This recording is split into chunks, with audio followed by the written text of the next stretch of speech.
Hey everyone, Matt here from Dukes Models. So last night I did a little bare metal finish test to try to figure out what paint I wanted to use on my F-104. And out of that test I came away extremely impressed with a metallic from a relatively obscure paint brand called Mr. Paint. So this wonderful little super silver metallic went down fantastically. Almost seemed to have finer pigment slash particles than All Clad. Sprayed beautifully, cleaned up wonderfully. Pretty much every praise I can sing about it I have so far, and this has prompted a lot of interest on the scale model critique group about Mr. Paint in general and what kind of paint it is, how it sprays, etc. And I was thinking, I've got a handful of these colors, and I've actually never had cause to use them yet, mainly because my subjects haven't quite overlapped, or I've been worried about supply. Getting these paints in the U.S. is not easy. They're from Slovakia. You can pretty much only order them from the Mr. Paint website, which is mrpaint.sk, or from Ushi's website, and both of those have to cross the Atlantic, and so you're looking at quite a bit of lag time between ordering the paint and actually getting the paint.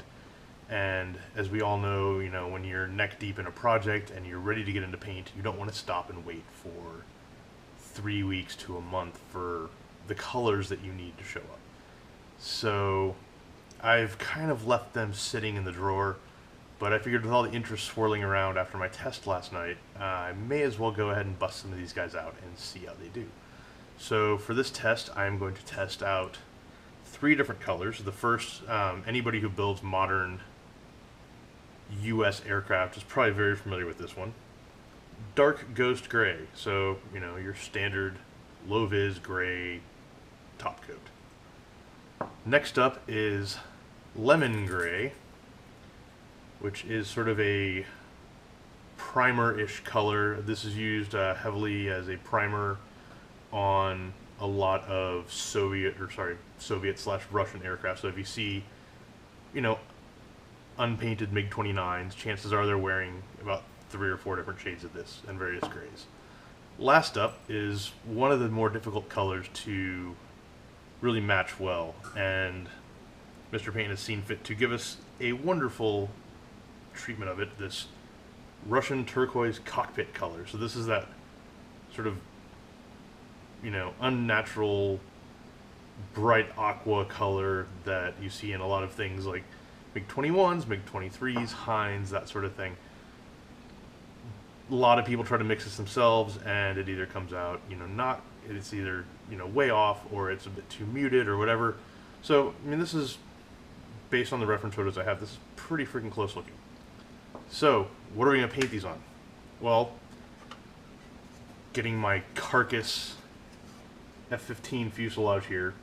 I've had a few people ask me why I'm using a very expensive Tamiya kit as a paint mule. So I bought this F-15E off of eBay a while back for a steal, and then got it and left it in the stash for months and didn't even think about opening the box. When I did, I discovered the front fuselage was missing, the cockpit was missing, several other, critical pieces to actually making an aircraft were missing. So my theory is what happened is somebody bought 2 kits and used some of the E-bits to cobble together an F-15D of some kind. And I was on the not paying attention end of the stick on eBay and pretty much got shafted. So, lemonade out of lemons here, using this as a nice big paint mule. Now when I did the bare metal test last night, this was all just disgustingly pockmarked and nasty, so I've sanded it down here, and now it's nice and smooth. Probably not perfectly smooth, but that'll be interesting to see in the test as well. This half up here I have primed with my favorite guns, Mr. Finishing Surfacer 1500, wonderful black primer. So this just went down a few minutes ago. It's already nice and smooth and dry to the touch. So I'm going to load up some paint, and we're going to get painting and see how this stuff does. Alright, who's ready to paint? So for this first test up, we're going to be using the Mr. Paint US Dark Ghost Gray. The airbrush I'm going with today is my trusty Grex XGI. This is basically the stick version of their tritium pistol grip. It's a nice airbrush. Mine's been out of commission for a while because it had a bent needle. But I just got a nice new 0.3 millimeter needle nozzle kit today, and we're ready to go again. So let's do this. So, lovely thing about the Mr. Paint, it's got a ball bearing BB spherical thing in it to help with the mixing, always good. And then pop the lid, that's nice and thin, looks very all-clad like. Trusty disposable pipette. And let's load up some paint.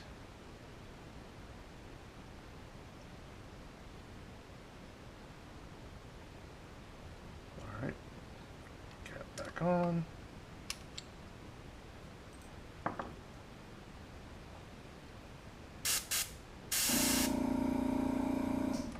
Time to dial the pressure way back.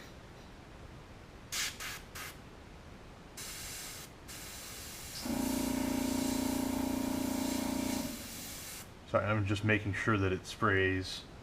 I always spray on the edge of my bench first. Make a big old mess of it.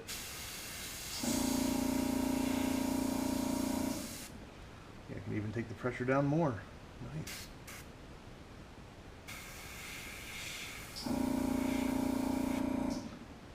I'm currently spraying at, I believe, around 12 psi. I've got a slightly waggy pressure gauge, so it's tough to be 100% certain. But let's see how this stuff does.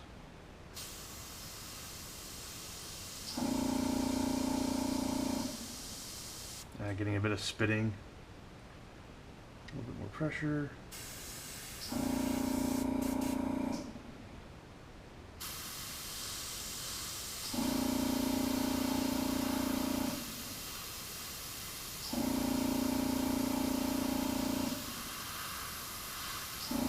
Wasn't happy with that initial spitting, but now that it's going,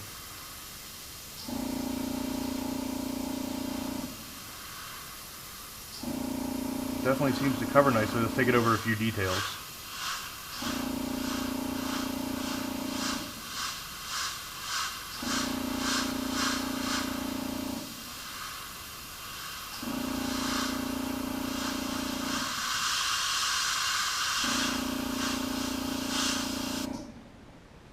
That is certainly a nice and pretty and smooth paint finish it's getting there.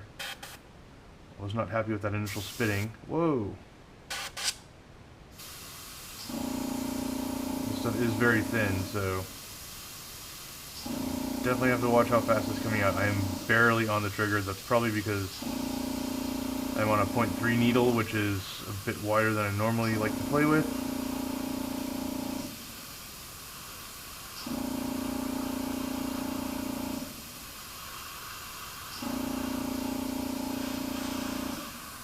Take it a bit wider and see what we can do with more general coverage.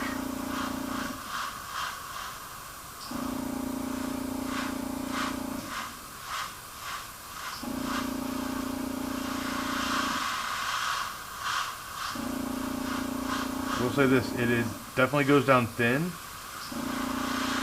definitely shows nice coverage.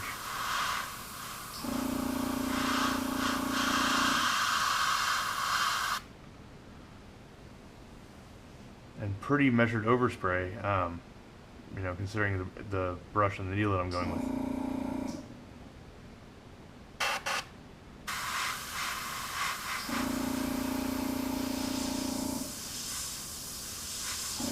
My usual black basting here. See how it handles this.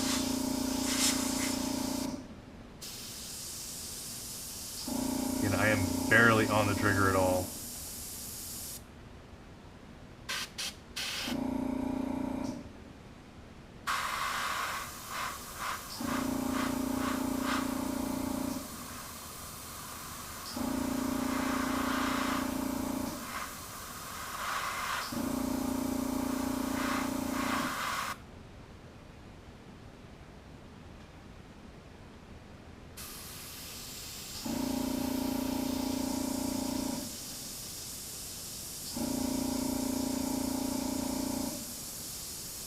Again, not the biggest fan of that little chunk spitting it's doing there.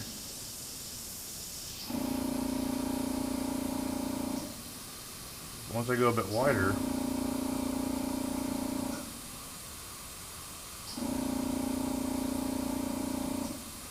definitely sprays very silky smooth. Feels a lot like Guns or Tamiya in that way.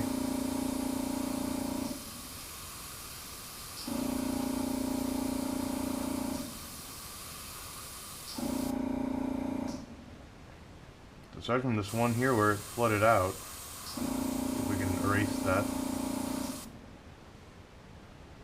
This is a pretty nice looking, pretty well covering paint.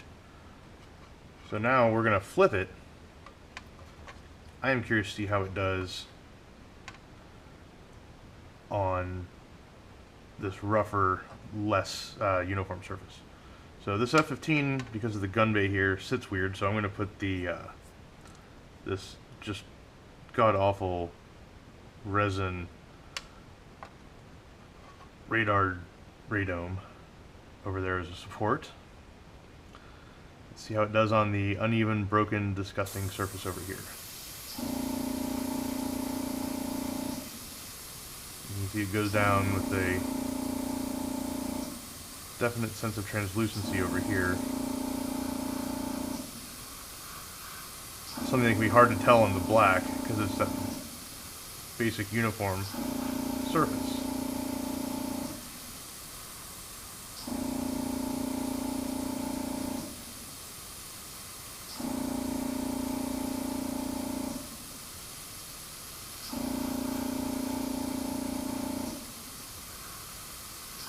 Yeah, it certainly does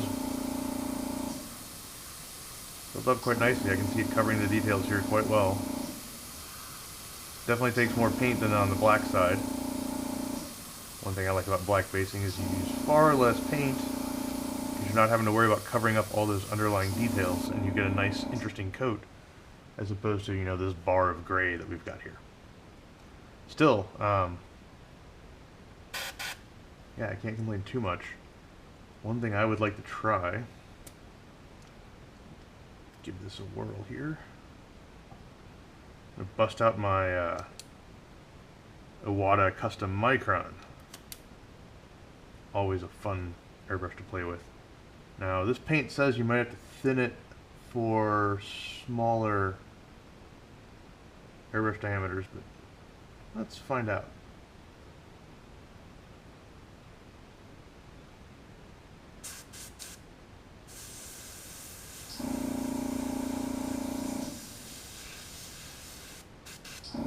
Alright. For this one we're going to go back over to the black. Nice good direct comparison.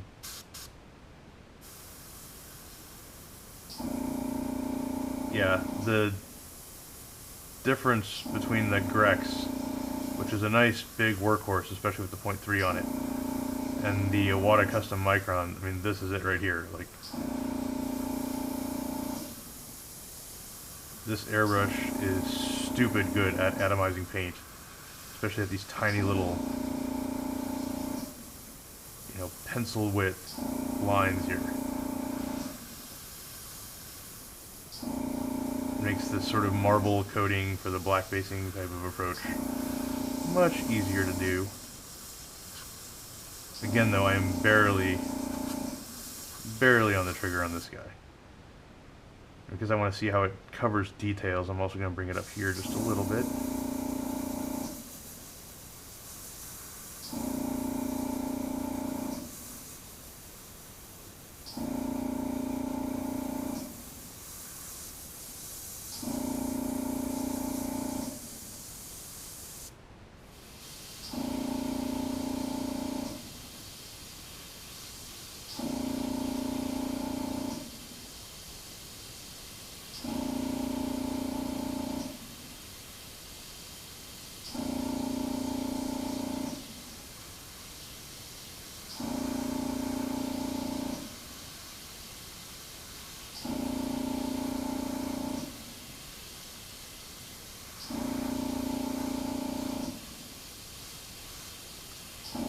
I don't know about y'all, but I am sufficiently impressed that I would like to play with this paint more. Especially the way that it's coming through this micron. That is a nice, nice spray performance it's got here.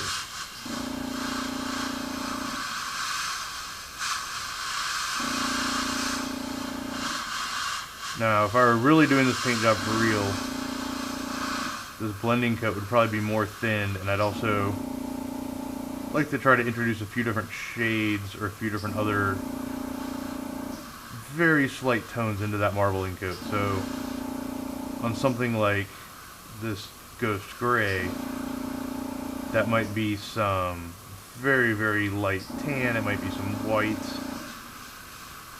Just things to throw a wrench in the monochromatic works.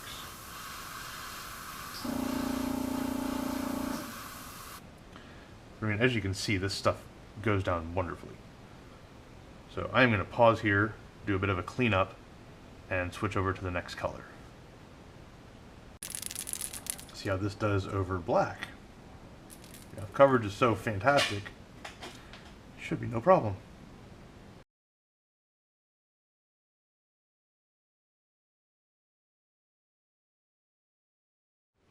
So, after painting the lemon gray, you can see, everybody always bitches about how yellows and whites and things like that don't cover. This covers quite well, in fact. I was definitely pleasantly surprised. I figured if there was one of these that would be a total cluster, it would be the lemon gray. And nope, it goes down perfectly. And this kind of has me itching to do a bare unpainted MiG-29 at some point in the near future. Too bad I have a bunch of other stuff I have to get to first. Alright, let's move on to the Russian turquoise cockpit.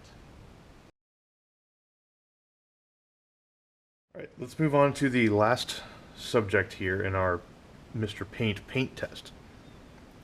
Russian turquoise cockpit.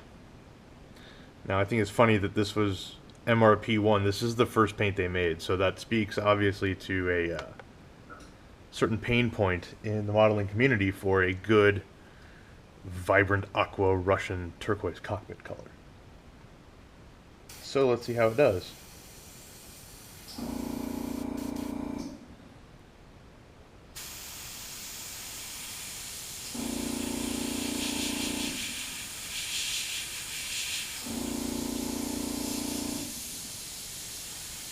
So the lemon yellow before, the lemon gray before this, and this one, unlike the dark ghost gray, I'm noticing no tendency towards spitting. I just get a very nice, fine line. And this is even with the Grex. If I switched over to the Iwata, I could probably write with this and have a hard time telling it apart from a pen.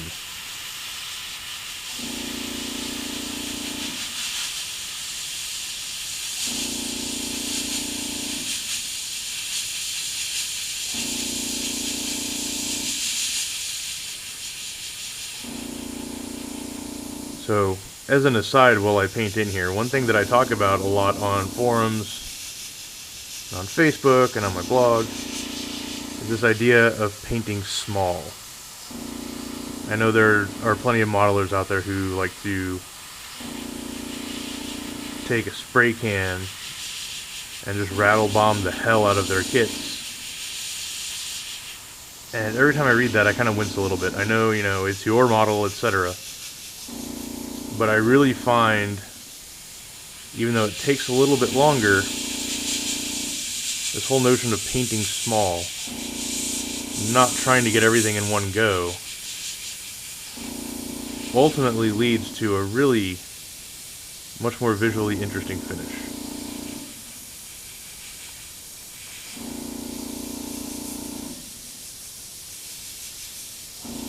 And I mean, this for me is painting huge with, a very big, for me, a very big spray pattern. The Grex 0.3 millimeter needle nozzle, in my opinion, operates more like a 0.5 millimeter in a WADA language. So to me, this practically feels like a spray gun. But even so, it still does a nice job. And man, how about this color, huh? This is, I've actually sat in a Hind, gotten to get up close and personal with the instrument panels and all that. This is the color that those things were. This looks pretty dead on to me.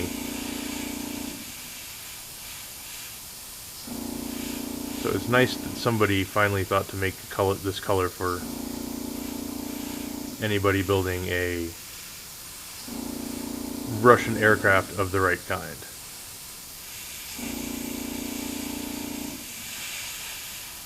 And look at this stuff.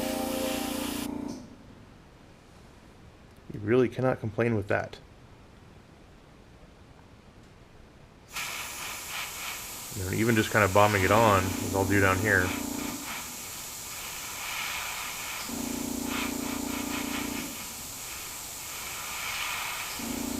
This isn't how I would really advocate painting a model, but what the heck, let's have some fun, right?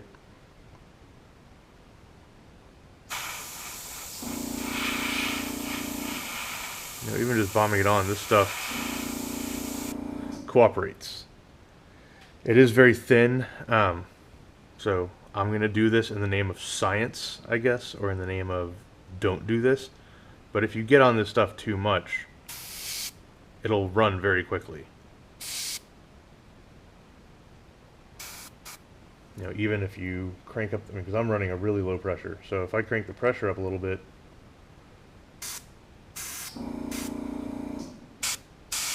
you know, this stuff can quickly get away from you. Good news is, if you keep it nice and low,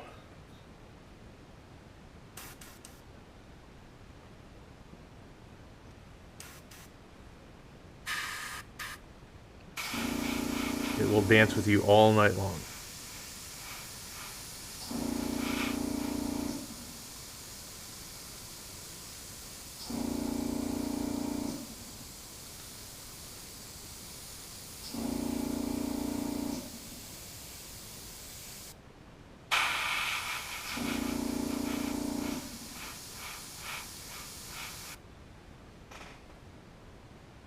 So, what's my final opinion of this Mr. Paint that I've been playing with tonight?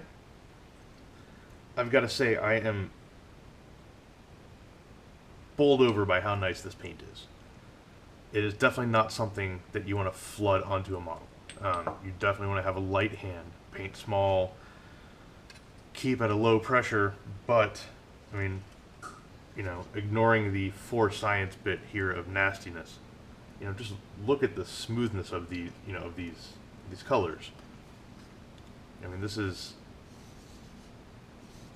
wonderful, and it's already dry to the touch. You know, I'd probably wait a little while before masking it, maybe like another half hour, but I mean, this stuff is doing the job. And, you know, coverage like that out of a yellow of any kind over black is nice to see. There are plenty of paints that will do it. White typically covers no problem if you have the right white. Yellow is a bit dicier, but I mean, this stuff delivered. The Dark Ghost Gray had a little bit of worrying spittle tendencies at lower PSIs, but then once I switched over to the Owada, I had zero problems with it. And this, you know, this Russian turquoise cockpit color is, I don't know, it's very vibrant. I can't believe that pilots actually would sit in cockpits painted in this color for hours on end and not go crazy. But, you know, more power to them, right? So, if I had to render a judgment on this paint, I would have to say highly recommended.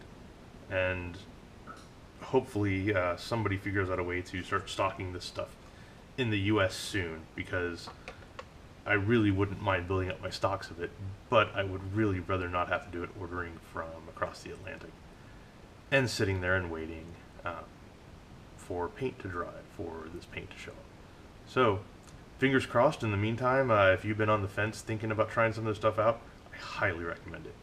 It is fantastic to paint with, and dare I say it is the first paint that I've ever used that would tear me away from Tamiya and guns as my go-tos. So I really can't recommend anything higher than that. And that's it for that. Any questions, leave them in the comments, etc. And happy modeling. In this video, I'm going to take a look at a little brand of... fuck.